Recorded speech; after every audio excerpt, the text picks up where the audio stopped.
Hello everyone, welcome to the class examination of the Trickster, the Nightblade Shaman combination. This is an overview of the class in case you want to experiment with it, or you want to improv it, or you don't have any equipment for the class in general. Now, there are two broad ways in which you can play the Trickster. One is definitely what I would consider more broadly effective than the other one.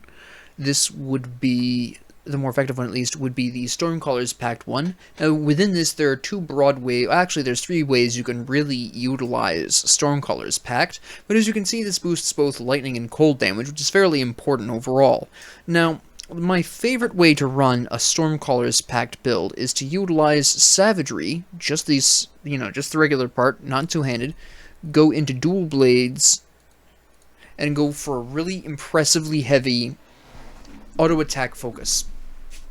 That's one way. That's my favorite way of running a Stormcaller's Pact. Now, when you run this, what ability you choose as your AoE type ability is totally up to you. You actually technically can support two separate full skills if you are careful with your point management. For example, you actually would have enough points for all the way up to Night's Chill and still be able to say go for Amarasta's Blade Burst if you really wanted to. If you wanted that as your AoE, you could go into Ring of Steel, although this doesn't really do quite as much for you because this isn't too cold damage, but it's an option. You could go into Grasping Vines, again, not really any cold damage. You could try Wind Devil, although I personally hate these because I just find that they don't do enough damage in the amount of time that they're there for my personal preference, but that's just my perception. But usually I'll go for a combination of Veil of Shadow, Night's Chill, Amarasta's Blade Burst, and Lethal Assault, because I find that works really well overall with the Savagery type build. Now there's a second way you can run Savagery, which is the two-handed method, in which case you would still be using technically Veil of Shadow and Night's Chill. Maybe you want to bust out Amarasta's Blade Burst as an AoE and chain that with Primal Strike, and then you just kind of basically run through. Well, you could also actually swing this as well, to be honest. Just kind of run through and alternate between freezing and zapping them, in all honesty. Or, if you didn't really want to do that much cold damage, you could drop these totally and completely, go into Pneumatic Burst, and go into the one of the few ways I'll play Wind Devil, which is here, where the Wind Devils are just kind of floating around, doing whatever as you stun. So you basically Primal Strike. Actually, I'm going to talk about this without Savagery, because it's actually not bad here. You don't necessarily need Savagery for this at all, but you can, theoretically speaking, go into this really interesting combo here, where if you're doing an ability, or I suppose I should be properly saying skill, a skill-based build, you can go Primal Strike, get the stun off, Amarasta's Blade Burst, freeze them, bust out a Wind Devil. Primal Strike, Amarasta's Blade Burst, Wind Devil. Rinse and repeat. Rinse and repeat. You don't need that much defense with this, except in those cases where an enemy is immune to stun, resistant to stun, immune to freeze, resistant to freeze. But that's not a whole lot of enemies that are going to resist both of these. So you can theoretically chain crowd control large groups of enemies and just bust out a Wind Devil between your skill uses, and the Wind Devils will increase the damage of Amarasta's Blade Burst and Storm Surge. So ultimately, the Wind Devils, even if they're doing almost no damage with the Raging Tempest, they are still reducing enemies' elemental resistance, which is cold and lightning. Fire as well, but that's not quite so important for you here. Alternatively, if you really want to, instead of using the Wind Devils, you could use instead the Storm Totems. That's another excellent option. So that whichever one you choose, it really depends on your items and which one you're just more comfortable with, as well. So you've got that option, and of course, Pneumatic Burst just to keep you alive against those enemies that are resistant to one or both. You'll get the occasional pot shot, or ranged enemies also tend to be somewhat problematic. But you can absolutely do that. You've, of course, got the full autofocus. Now, when I go with a full autofocus, I'll still generally run Primal Strike, just because I really like the stun on the combination of Primal Strike here. You go Torrent, that's extra damage, extra targets, excuse me, and then it just increases your damage across the board.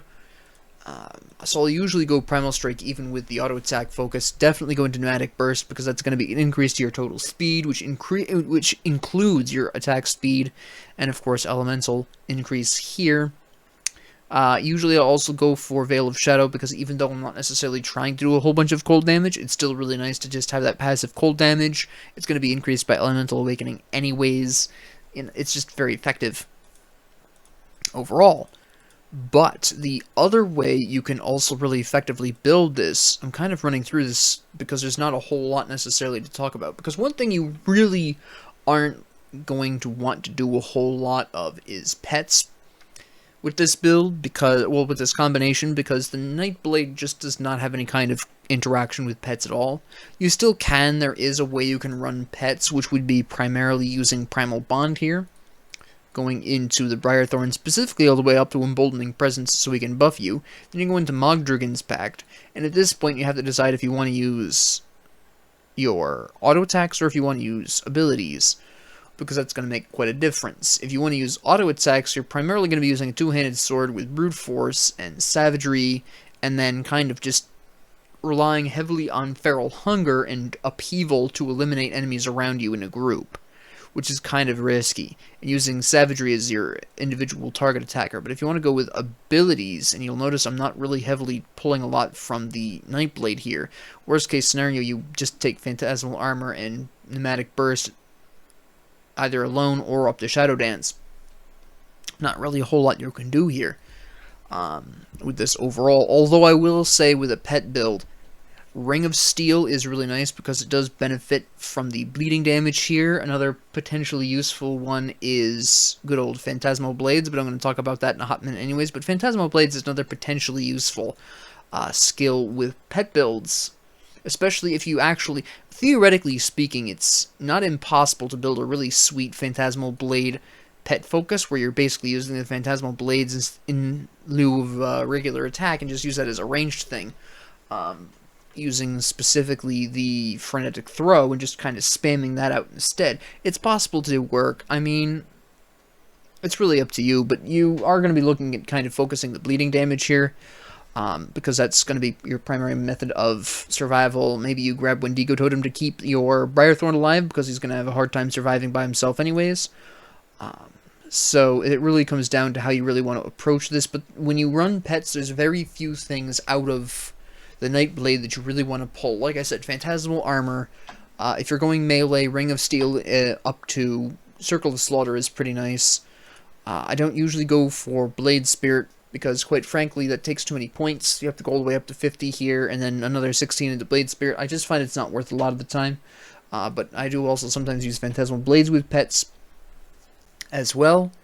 It's just not something I'm really fond of. It can work, and it can be very effective, especially if you have the right equipment, but if you're improving, I really wouldn't recommend it, because then you're kind of trying to jumble between, oh, I'm enhancing myself, and this piece is enhancing my pet, and it can be very difficult to improvise a Trickster pet build. It's usually something you want to have your items lined up in a row, and again, I'll talk about items in future videos on this class, but for the overall viewpoint, it's tough to pull that off without the equipment. So for improving, I would really recommend you stay away from this, unless you're really looking for the challenge of a really difficult to play quasi-pet build, in which case, go for it, knock yourself out, but it's definitely more challenging. The broadly third method of approaching this particular class I won't even say combination, is Vitality Bleeding. Now this is kind of pulling some of the ideas out of the pets, but just removing the pet portion of this deal and not having any ultimate skill, which is really what hurts this particular setup in general, is that you're not going to have, unlike with the elemental damage focus, the lightning and cold, you have Stormcaller's Pact, which is doing you a lot of good. It's a pretty good ultimate skill. You don't have that with a vitality focus here, and you're also quite limited in, well, kind of limited in what you can do. Basically, from this portion up, you can do whatever from the Shaman, as long as you're not pulling Briarthorn and arguably Mogdrugan's Pact, although that is good with or without pets, so this is always an option. But as long as you're not pulling the Briarthorn and using Primal Bond, you're pretty much golden here. And But from this side, you're kind of leaning, again, more towards Ring of Steel, Circle of Slaughter, or Phantasmal Blades. You're kind of leaning into that, especially the Vitality portion. There's equipment out there for this. It is potentially very effective, but the lack of ultimate skill really does hold it back, and it's one of the builds that, even if you have items for it, it can be a bit more challenging. Now, if you have the equipment for it, again, like I said before, I'm going to cover this in a future video, but if you have the equipment for it, it is good, but it's still a bit more challenging because, again, you don't have that exclusive skill. So, if you're really looking for a bit more of a challenge than what you're used to, the Trickster with a Vitality Bleeding build is a bit more challenging than your average build, even with items. But overall, that would be primarily what I would talk about here. You may be wondering, why not Blade Spirit with a pet build? As you can see, Blade Spirits scale with player damage bonus. They don't care about your pet boosts, so that's a bit of a problem from that perspective. If you were to build the Blade Spirit, it's because you're really... I mean, theoretically speaking, it can fit into any of the builds I mentioned. It is itself a fairly impressive minion, I guess I could say. Just having a couple of these flying around, they are invincible, they are permanent, just like the Guardians of Empyreon. But overall, I find that a lot of the times, it's just too much of a point investment for me personally. Again, if you want to go into these, it's up to you. These actually will fit into any of the builds that I just mentioned, broadly speaking. It's just that they're a huge point sink. I think they are most easily incorporated into the Vitality Bleeding combination, because without an exclusive skill, without pulling any of the exclusive skills out of the Shaman, you don't need to go all the way up to 50 here. You arguably could go all the way up to 40 for Blood Pact, because Blood Pact is amazing in any Vitality Bleeding build. And then go all the way to 50 for the Blade Spirit here. And keep in mind also that you can do some pretty decent bleeding damage as well on, here it is, on the dual wielding. So you can actually dual wield with the Bleeding Vitality build as well if you really wanted to, especially if you have, again, the right equipment.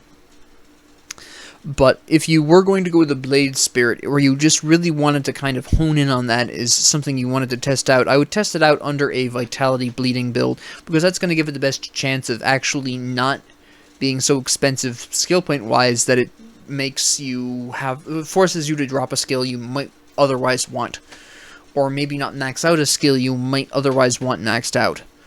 So I will say here that the Blade Spirit is probably best in that context, because with the pets, there's so many other things that you're going to want to be doing, especially the Briar Thorn taking up so many points, the Briar Point taking up so many thorns, that it's just too expensive. And for the Cold and Lightning build, there's just more effective things that do more damage because of the interplay between the skills, that I find that for a Lightning Cold build, the Blade Spirit just doesn't pull its weight enough.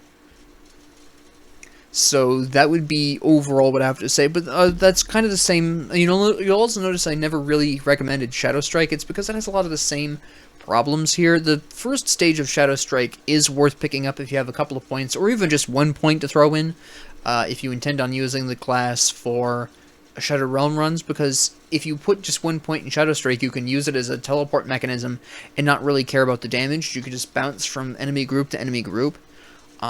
But I wouldn't necessarily use it past this for heavy amounts of damage, because you're going into poison damage here, and unless you're going into Merciless Repertoire, which is a whole different conversation, then this isn't necessarily going to be worth it. Nightfall, again, there's not enough dedicated elemental damage here to necessarily justify. And this Merciless Repertoire is only really good if you're going really hard on the Cold, Poison, Acid, which you're generally broadly not going to be doing, because at the very least, the two have methods of increasing elemental damage. Like I said, there's Elemental Awakening, which helps. There's good old Stormcaller's Pact. You've got the Wind Devils. I mean, you have a bunch of different ways of approaching the Stormcaller's Pact side of this without necessarily needing to go into Merciless Repertoire, which is only going to increase the cold, and it's going to increase acid, which Shaman doesn't do, so that becomes a bit tricky to apply as well. And the only reason why even Knight's Chill is useful despite that is because the pierce resistance and the cold resistance decrease can be quite potent, especially if you're either using two single-hand weapons or a two-handed weapon that has pierce damage on it. A lot of swords, two-handed or one-handed, have some pierce, so that's really nice as well. It's very easy to incorporate, but the Shadow Strike overall, for damage purposes, I find with the Trickster class that it just doesn't necessarily put out the kind of damage you want. There's more effective ways of doing that damage, but it does serve a purpose of just having a single point thrown in here for movement reasons. I do find that Shadow Strike is incredibly effective in the Shadow Realm in getting you where you need to be quickly. That would be my only real recommendation for Shadow Strike. Again, that doesn't necessarily mean Shadow Strike is trash. There's items that are going to help this out. There might be even a couple of builds that you might think of that are like, oh, Shadow Strike would be really great here. Go for it. More power to you. But for improv reasons, or for just testing broadly, I don't usually go into Shadow Strike a lot of the time here, because it's just too many points for not enough output. Like I said, there's just better ways of dealing cold and lightning damage than Shadow Strike. And even then, if I am going to build Shadow Strike, I'm usually only going to max this first part here. I'm not usually going to max Nidal's Justifiable Ends. Not usually. Again, that does change depending on what my equipment is at the time and what have you. But just a fair warning that unless you're really dedicated to Shadow Strike, you've got a lot of equipment that boosts Shadow Strike, it's not going to be worth the points you put into it. It's going to be a point sink. So, with that being said, I do hope you enjoyed this. Yes, I do hope you enjoyed. If you liked this, please like and subscribe. If you didn't, please ignore me. And thank you all very much for joining me. And if you have any comments, questions, concerns, ideas, what have you, please leave them down in the comment section below. And I love to read them. Thank you very much. Have a great 24 hours.